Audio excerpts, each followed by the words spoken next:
Maggie, thanks for taking the sit with me. Absolutely, it's fun to be here. I appreciate it. Last time you and I saw each other was at LSI, Yep. I think at Dana Point just a couple months ago. Yep, And Capstan's been very, very active has. across the board. So just for our viewers who might not be familiar with it, even though you're not that stealth anymore, and as well you shouldn't be, share with the audience the Capstan thesis. Absolutely. So at Capstan, we've been looking hard at why there isn't more minimally invasive structural heart options. And the team came up with the fact that there's an implant mismatch, delivery system mismatch, and robotics may be able to come in and actually substantially change the options that those patients can have. So we brought together a robotic platform that drives catheter-based technology and a novel set of valve implants to treat valve disease. So wait a minute. You're trying to boil the ocean on a surgical interventional robot Yes. and trying to boil the ocean on a mitral implant. Last count, I think there's like 37 of them, if I'm not mistaken. And you're walking that tight wire with the FDA and you're pulling it off. So far, yes. And so, but we are going to have some fun times with FDA because they know that this is needed. They know that minimally invasive options in structural heart would be amazingly valuable for a lot of patients out there. So I think we're going to have some really good dialogues on how to make that happen. So. And mitral replacement right now, and I'm sure we can always talk about tricuspid later, boil one ocean at a time. There's an underserved market there right now, and some of that's skill, some of that's clinician expertise, right? And then some of that is just the right patient and the procedure. Yeah, and so in the U.S. alone, there's about 5 million patients with mitral and tricuspid valve disease. Right now, the treatment rates are about 2.5%, like compared to aortic, which runs over 12%. One has minimally invasive options, aortic, and one doesn't. And so we think that there's something to be said there on really what needs to be done. Have you, and I think before I ask you this question, we should talk about your background. Like this is not your first rodeo. You were in early days, and I wouldn't even call it adolescent, you were in the infancy days at Intuitive. Yeah, and so I started at Intuitive in 2000. So the day after I graduated, packed up my backpack and went to work at Intuitive Monday morning. So it was an awesome time to be at Intuitive. It was, we were just prior to FDA approval, just prior to going public, and I came on and joined the cardiac team. So because that's where Intuitive started. That's where Intuitive started. Right, so I came into the instrument design team. I was on the cardiac team. And so I was focusing on the mitral valve repair devices, the cardiac revascularization, and honestly, I still think robotics have an amazing place in surgical cardiac interventions. But that's not where Intuitive really got its toehold. Like, it found another place. By mistake, by the way, if people know that, right? I know, shot for the heart and hit the prostate. So a lot of that pivoted to the prostate, which was a great application, still, high precision needed, contained, space constraints, and no minimally invasive options, right? So it was an awesome application. But I definitely had to walk away from my cardiac roots because I had even spent time working as a perfusionist assistant while in college.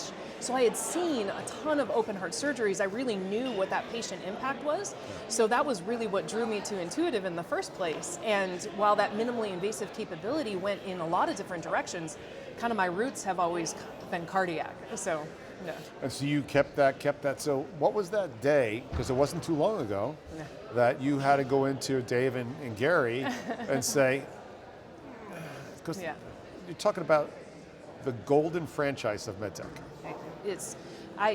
Absolutely. I mean, Dave and Gary are mentors of mine across, hundreds of people at Intuitive. And so it was absolutely the hardest decision that I've ever had to make in my career.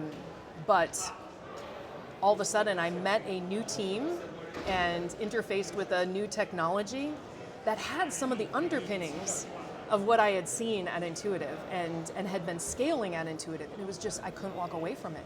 Like it was still back in my cardiac roots. It had, you know, kind of, as I said, those underpinnings of some of the technologies that I had worked on. So, and I think it's positioned to do some really great things for those patients. So, interventional robots, endovascular robots, a different problem set to solve. Yeah. Maybe more complex, maybe less complex, I don't know, you would know. What are the challenges in that family of sort of interventional robots that are new problems to solve? Yeah. So I think I might take it a slightly different direction. I think the endovascular robots that have been seen are kind of getting a tube to navigate down a tube. And some of the premise that we've been going for is mitral and tricuspid is not a tube down a tube. It's actually trying to position a catheter very precisely in open 3D space. So it's almost at the intersection of catheters and surgery, right? Where you're moving in 3D space. You know, catheters, you're typically constrained. And so we're kind of bringing the best of both worlds together. And so we've been tackling this a little bit differently to try to be like, well, what elements of surgery do we want to bring onto a catheter? And what elements of a catheter would be great to bring into, you know, kind of a surgical workflow? And so that's what we've been doing on this, which is somewhat different than some of the endovascular, neurovascular devices on right now. They have great opportunities in that space, but the clinical problem that we're solving for is a bit different. Is it fair to say that we can reimagine what the implant looks like? Because the implant had to be designed with a delivery mechanism we were limited by. Yeah, and so that is exactly where we've been going on this. So we have built our teams to work shoulder to shoulder and fine-tune our tech stack to address both places. The current Gen 1 devices that are in the market right now are seeing patient exclusion rates north of 80%. And that's just not going to bring something to the market that solves for what's needed. And so we looked hard at that and realized a lot of that is because of the anatomical constraints. There's the left ventricular outflow tract where all the blood needs to flow to the rest of the body. If it's blocked by a big bulky valve, then there's not going to be good patient compatibility. And so one of the first things we looked at is, well, that valve needs to be much more compact. Lower profile? The second you need it to be more compact, you need to deliver it on a dime. You need the precision, the dexterity, and the control, and that's really how we backed into the robot. All of a sudden, you can bring those things, even a really simple robot, you can take all those compound motions, you can take all of the stability and control, and just put it into a catheter-based platform and do some of those things. So that also will accelerate to a level of competency where in the past, how many cases, and I want to go into what are the interventional cardiologists saying in a second, but now I can increase my rate of competency of my interventionalists as well, can't I? Well, I think there's even fun things that we can do ahead of getting into the primary procedure. All of a sudden, if you've got a control device, think about your training. You can take your preoperative imaging, drop it into a 3D modeling, and already be planning out your movements. We can even automate some of those movements. I shouldn't say automate, facilitate some of those movements. Advise. Yes, exactly. With that preoperative imaging, so the clinicians already know what parts they need to intervene versus what parts are going to be pretty simple. And that's important with patients. Every patient's the heart has a very unique construct to it, and each patient is entirely different. We see that all the time. Yeah, for sure. And the piece that I actually really love about it is a lot of times you can take an implant, and if it's good for the patient, it serves the patient's need. But then all of a sudden the clinician needs to drive out of that brand new set of leaflets. So they've deployed an amazing, brand new, fresh set of leaflets for that patient to address their problem, but then they've got to back a mechanism out. One of my favorite features is eventually getting to the point where you have auto parking assist, and you can back the device out of those fresh leaflets and really kind of fine tune some of that clinical capability there. Well, this platform is getting into new ground from the investor's perspective and the clinician perspective. What has the landscape been like so far from the investors? Because we have comp with Intuitive, right? And some of the others, even if they're not in the public market right now, there's a comp out there on what that market might be. Yeah. But this is a new market. This one is really, we definitely don't have a comp slide in any of our decks because it's really what would you compare it against? So we don't, and especially since you have the implant side of it as well as the robotic platform side of it. But what we've been really targeting is, are we solving for the clinical problem? And so we've been deeply engaging with the cardiologists. And when I stepped into the role, it's almost exactly 2 years ago now, I was bracing myself. I was bracing myself for those early clinical engagements where they go, we don't need a robot, everything's amazing.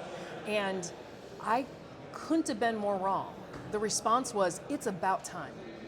And that was so invigorating to like me and the team and going, they're ready for this. I mean, honestly, Intuitive has done an incredible job of paving the way for like that type of technology to enter a market, but realizing that it's a tool in a clinical toolkit, right? That can expand, a clinician's talents, and they're hungry for it. And so the response has been great. On the investor side, I've been working with a fantastic group of investors. Our lead investor is Eclipse Ventures, and they're a technology investor. I have to say, presenting at their LP meeting is so fun because it goes everything from health tech to like missiles, and everything in between. So, but they've been an incredible partner for us. But we also have Intuitive Ventures is one of our investors as well. And so we've been getting a really great response from the market because I think there's just an understanding of how great the clinical need is. And then when we get to dig in and explain how we're tackling the technology in order to directly address it, I think is where there's just a really positive response.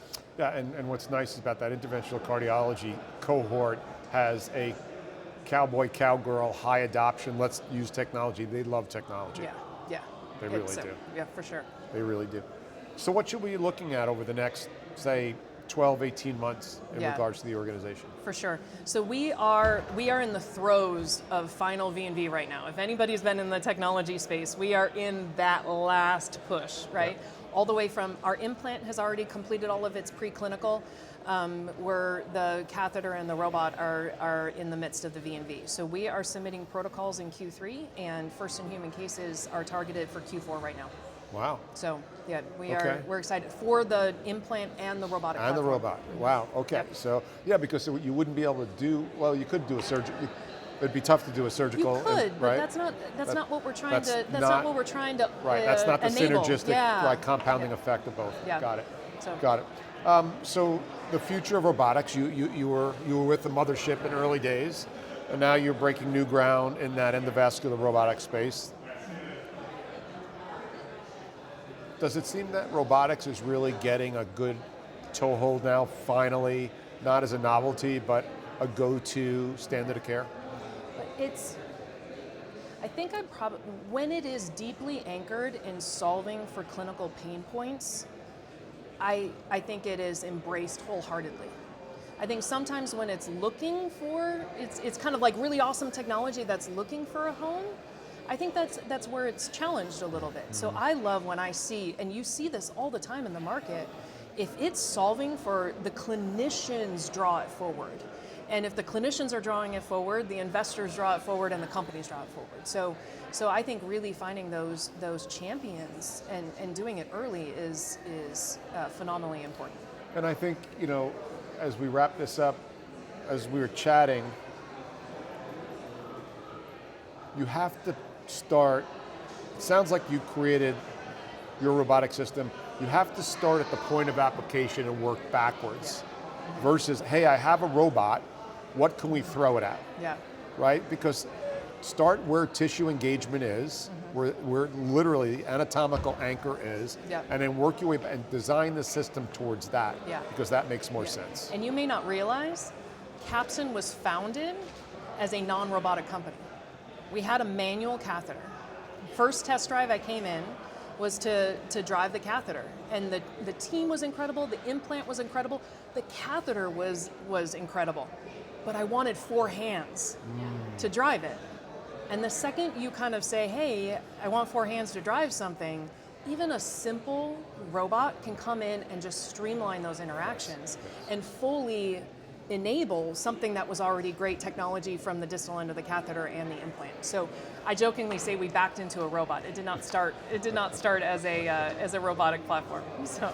Well, I'm excited because that structural heart space is so large, Yeah. and a win there would then, I think, accelerate endovascular robots into other categories as well. Yeah, the patient need is phenomenal, and so I think there's something that we can do about it.